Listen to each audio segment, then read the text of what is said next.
وأشهد أن محمدا عبده ورسوله المبعوث رحمة للعالمين.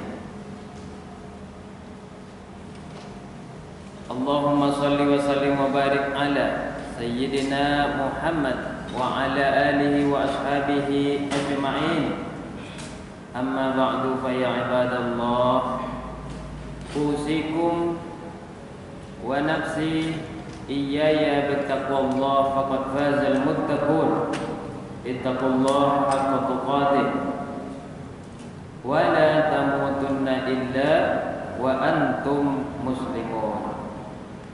وقال الله تعالى في القرآن العظيم: أعوذ بالله من الشيطان الرجيم وابتغ فيما آتاك الله الدار الآخرة ولا تنس نصيبك من الدنيا وأحسن كما أحسن الله إليك ولا تبغ الفساد في الأرض إن الله لا يحب المفسدين. صدق الله العظيم.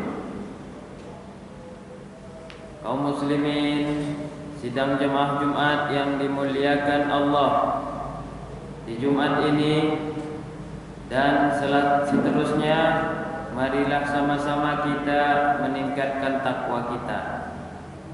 Kita tingkatkan terus dengan kita menjaga dan selalu taat perintah Allah, menjauhi seluruh larangan-larangan Allah. Bersyukur kita alhamdulillah sampai detik ini, Jumat ini, Sayyidul Ayyam, kita masih diberi nikmat. Allah masih memberikan kita anugerah nikmat. Kita masih hidup. Banyak saudara-saudari kita sudah meninggal dunia. Kita masih diberikan iman. Kita masih mampu melakukan banyak aktivitas. Makan masih bisa, minum masih enak, tidur masih nyenyak. Itu semua karena Allah yang memberinya. Salawat beriringkan salam, marilah kita kirimkan kepada Nabi kita, Nabi besar Muhammad sallallahu alaihi wasallam. Allahumma shalli ala sayyidina Muhammad wa ala ali sayyidina Muhammad. Assalamu alayka ayyuhan nabiyyu wa rahmatullahi wa barakatuh. Mudah-mudahanlah kita semua yang ada di Masjid Al-Hidayah ini, juga saudara-saudari kita yang beriman kepada Allah dan Rasul-Nya, mendapatkan pertolongan syafaat Rasulullah sallallahu alaihi wasallam. Itu berguna baik di dunia maupun di akhirat. Amin ya rabbal alamin. Saudara-saudara kaum muslimin, sidang jemaah Jumat yang dimuliakan Allah. Allah berfirman di dalam surat Al-Qasas, surat yang ke-28 ayatnya, surat yang ke-77 ayat yang ke-28. Bismillahirrahmanirrahim. Dengan nama Allah yang Maha Pengasih lagi Maha Penyayang. Wabtaghi bima ataqallahu ad-daral akhirah wa la tansa nasibaka minad dunya. Carilah apa yang telah Allah anugerahkan kepadamu, yaitu kampung akhirat. Jadi masing-masing setiap kita yang lahir ke dunia ini harus kita cari lagi jalan kembali. Jangan tersesat. Ibarat kita sudah naik kapal, Dari pelabuhan kita harus kembali ke pelabuhan. Jangan terus di atas kapal. Harus ada tujuan hidup. Dulunya kita berasal dari yang tidak ada, maksud saya berasal dari akhirat. Kemudian kita lahir, bertumbuh. Nanti ketika meninggal akan ke akhirat lagi. Harus di dalam keadaan seperti kita awal lahir, bersih, tidak ada membawa dosa-dosa. Wala tansa nasibakan minad dunya. Jangan lupa nasib kita di atas dunia. Disuruh kita untuk berbuat, bekerja, makan, minum, rumah, berkeluarga, bermasyarakat. Itu semua adalah untuk menjaga kehidupan kita, nasib kita yang baik selama kita di dunia.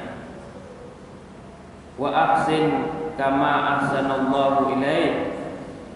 Berbuat baiklah seperti Allah telah berbuat baik kepada kita, kepada kamu. Wala tabghil fasad fil ardi. Janganlah kamu berbuat kerusakan di muka bumi. Innallaha la yuhibbul mufsidin. Sesungguhnya Allah tidak suka orang-orang yang berbuat kerusakan. Kezaliman itu sering kita dengar dalam percakapan atau kehidupan kita. Zalim artinya adalah 3, 4. Pertama, zalim artinya adalah gelap. Kedua, zalim itu artinya adalah menempatkan sesuatu tidak pada tempatnya. Ketiga, zalim itu artinya menganiaya. Apabila seorang atasan menghambat rezeki bawahannya, tidak memberinya promosi, tidak menaikkannya jabatan, bertahun-tahun anak buahnya begitu aja terus jabatannya, itu zalim namanya. Apa gunanya dia menghambat kenaikan pangkat anak buahnya itu? Yang ngasih rezeki bukan dia. Yang ngasih rezeki adalah instansi, perusahaan, negara. Kenapa dia mungkin kena ada sebuah emosi kemudian dia menghalang-halangi? Ini zalim namanya. Dan zalim-zalim lainnya. Yang keempat, makna zalim adalah dosa, baik dosa besar maupun dosa kecil.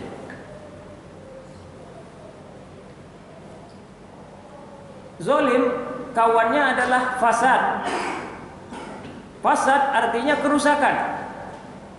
Di dalam Al-Quran diulang sebanyak 50 kali kata fasad atau kerusakan ini.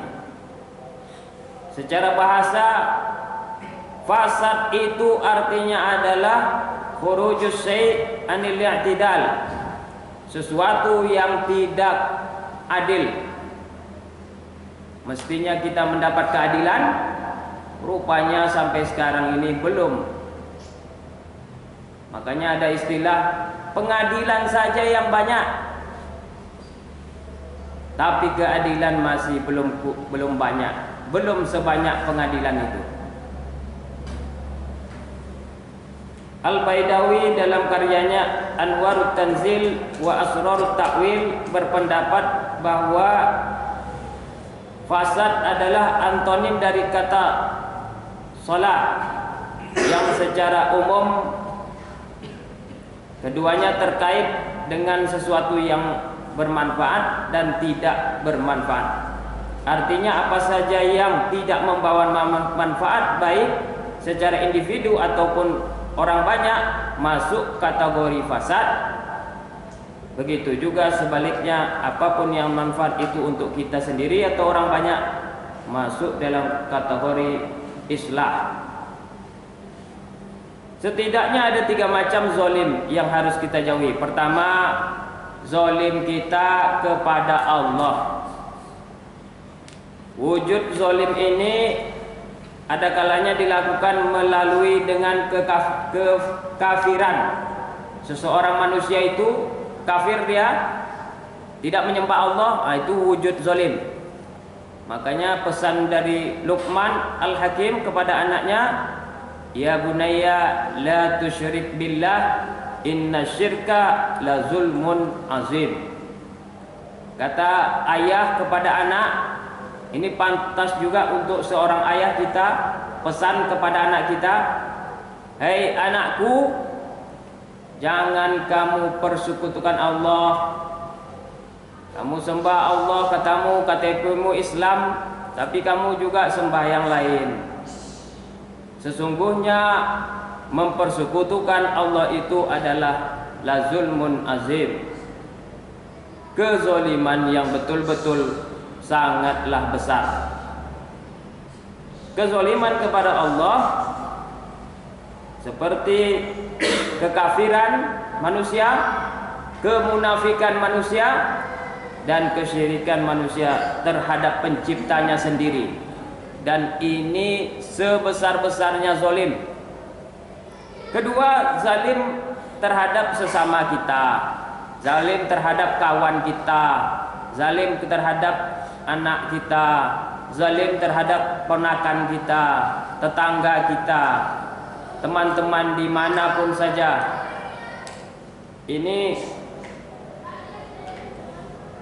melakukan pelanggaran hak orang lain, baik berupa harta, kehormatan, atau lainnya.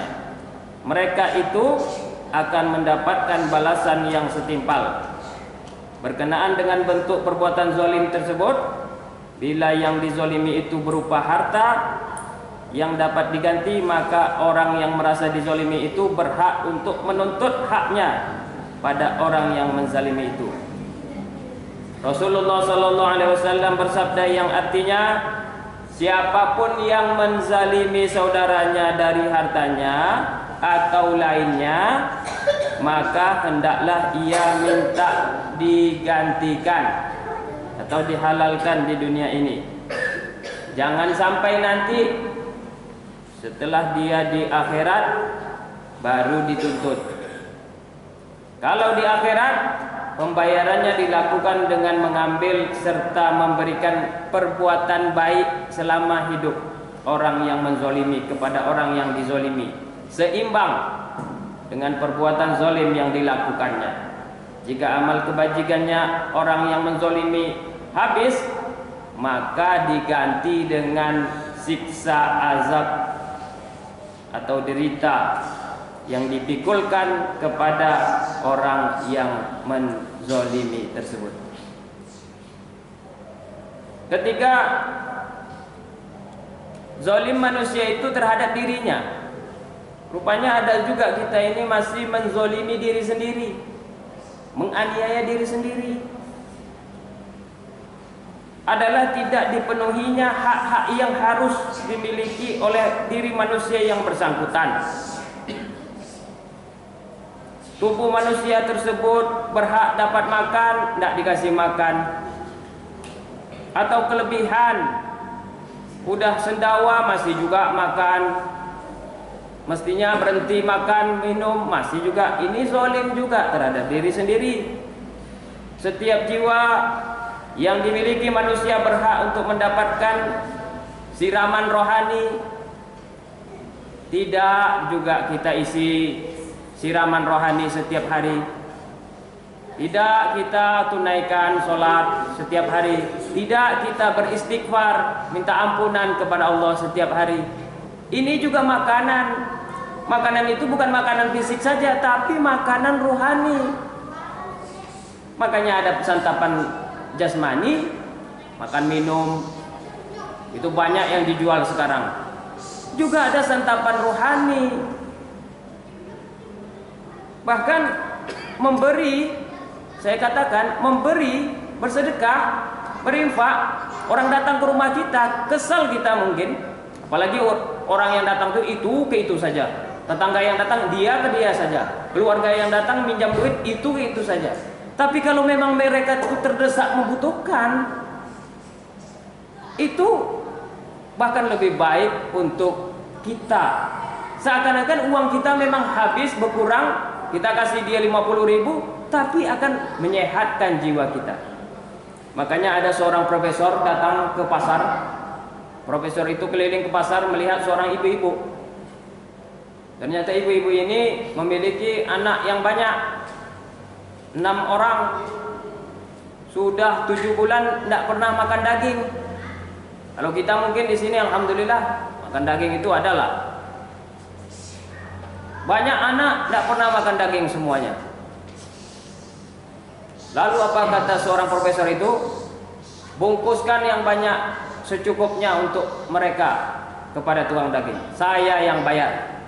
Saya bayar ini bukan sekali ini saja, kata profesor itu, sampai 1 tahun saya bayar. Tolong kalau ibu ini datang ke sini lagi cari daging ke kamu, hai tukang daging, kasih lagi, saya bayar lagi. Setahun saya bayar semuanya. Kemudian dia pun akan operasi di Inggris, operasi jantung. Dia sudah ketakutan itu, dan dia sudah untuk berusaha supaya tidak dioperasi, karena khawatir kalau dia operasi nanti bisa jadi mungkin fatal akibatnya, bisa meninggal. Tapi dipaksa terus sama anaknya untuk operasi demi kebaikan ayahnya. Pergi juga lah dia ke Inggris. Sampai di Inggris, dicek di labor sebelum diadakan operasi itu. Tentulah dicek dulu sebelum diadakan operasi tersebut. Ternyata kaget orang dokter. Dilihat jantungnya bagus-bagus saja. Ini benar nggak ini hasil hasil pemeriksaan dengan alat itu? Ulang lagi kata dokter yang besarnya. Diulang lagi, ditengok lagi pakai komputer itu. Bagus saja jantung si profesor itu. Lalu mereka bertanya, "Profesor, apa yang kamu lakukan selama beberapa bulan ini? Dulu jantung kamu sudah parah. Sekarang mau kita lakukan operasi besar. Tapi kayaknya bagus-bagus saja sekarang." Jawab profesor itu, "Nggak ada yang saya lakukan. Saya tidak minum herbal ini, saya tidak minum obat itu, saya tidak melakukan terapi ini, saya tidak melakukan terapi itu. Jadi kamu melakukan apa, Profesor?" "Saya nggak ngerti lah." Nah, inilah mungkin berkat Allah pencipta jantung, Allah pencipta tubuh, Allah pencipta kita semuanya, memberikan kesehatan tanpa obat, tanpa terapi, tanpa herbal. Ini yang maksud saya tadi. Segala sesuatu memiliki hak. Mungkin ada hak orang lain dalam harta kita. Mudah-mudahan bermanfaat. Janganlah kita menzalimi Allah, jangan pula kita menzalimi orang, jangan pula kita zalim kepada diri kita sendiri. Fa'tabiru ya ulil absar la'allakum tuflihun.